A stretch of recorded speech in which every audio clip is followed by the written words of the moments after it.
Hello and welcome to Kaleidoscope, Views of our All-America City. I'm Doug Hewitt, Assistant Manager for the City of Fayetteville. There's an important issue in the news and it will directly affect the growth of Fort Bragg and Fayetteville. It's I-295. This bypass will connect Fort Bragg with I-95. It is an essential road, but its construction is in question. Representatives from the city, county, Chamber, and Fort Bragg all spoke at a recent press conference to provide more information about this important road construction project.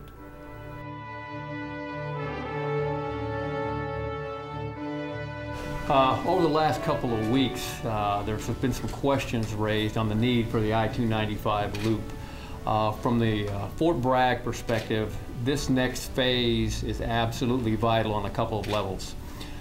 First off is our ability to rapidly deploy the 82nd Airborne and Special Operations Forces. Just to give you a little bit of perspective, since the war started in 2001, we have moved over 700 tons of equipment along our highways. That equates to right about 25,000 truckloads, 18-wheelers if you will, of equipment. This year alone, we have moved over 10,000 folks, and that ranges all the way up to Dover, Delaware, up to the C-5 Air Force Base, all the way down to Charleston, South Carolina.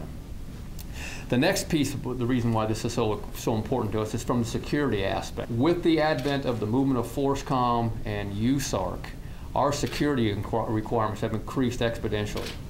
As part of the 295 loop, the widening of Murchison Road, which allows us to gain Bragg Boulevard back, allows us to close Bragg Boulevard. This is the eastern boundary of Fort Bragg.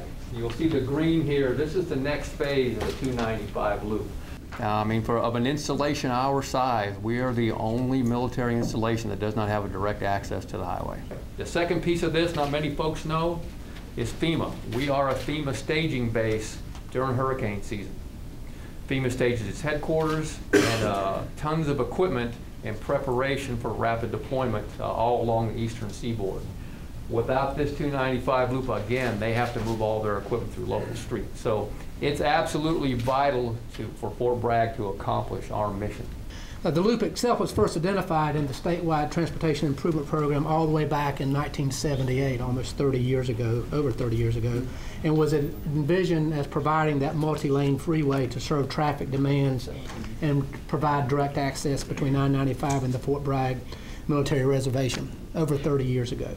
In 1989, over almost 20 years ago, the section of the proposed I-295 was identified as part of the state interstate system when the Highway Trust Fund was approved by the North Carolina General Assembly. 20 years ago, it was approved by the General Assembly. Construction funding for the projects was identified in 1994, and the construction was originally scheduled to begin in 1999. In 2003, the General Assembly amended the legislation designating the segment of the project as part of the urban loop system, something recognized in the state. And delays in completing the pre-construction process had prevented the department from awarding the contracts until recently. They've now been settled, and we really were supposed to begin construction of the next segment of 295 this year, 2009. So obviously we've been working on this for a very long time in this community. It's very important to our city and very important to this part of the state. Without the corridor, Fayetteville and the surrounding region will not be able to properly accommodate 40,000 new people that we believe are coming to this part of the state as a result of the changes with Forces Command and USARC. It will be the linchpin in that overall development plan, which is designed to capitalize this tremendous economic opportunity that we have. And I want to make sure that everyone also recognizes this is not just a pipe dream. This is going to happen. This is an economic opportunity unparalleled in our community's history that is going to happen.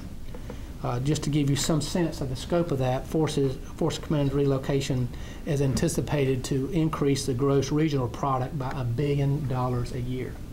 $1 billion a year. And that infrastructure that would allow that relatively easy access to Fort Bragg would be key to us in our efforts to try to attract more military contracting businesses to the area and change everyone's life here. All of eastern North Carolina faces an economic opportunity with this Bragg-related development, an historic one that only comes once in a lifetime. It's an opportunity to change this city and indeed this part of the entire state for decades to come. We followed the rules.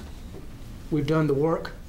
We shouldn't be penalized because we've done it right, because we speak today with one voice, or because we're not in Raleigh or in Charlotte.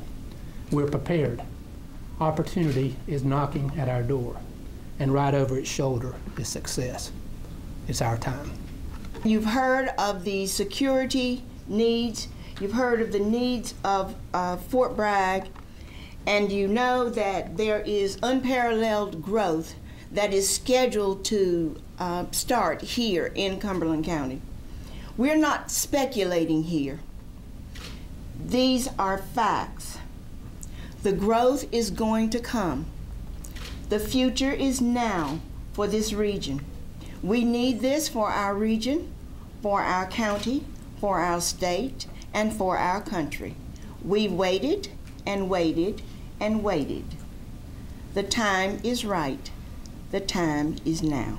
We want to make sure that it is very well known that we as a business community, those companies that we represent, stand united with local government and with our military installation in pressing forward with the completion of this I-295 segment. We'd also like to make sure that all understand that there is a new website available today. It is live, if I'm not mistaken, Mr. Smith. It is at www.I-295fay.com, and that details all the new developments related to this project and has all of the historical information as well as the comments that you've heard this morning.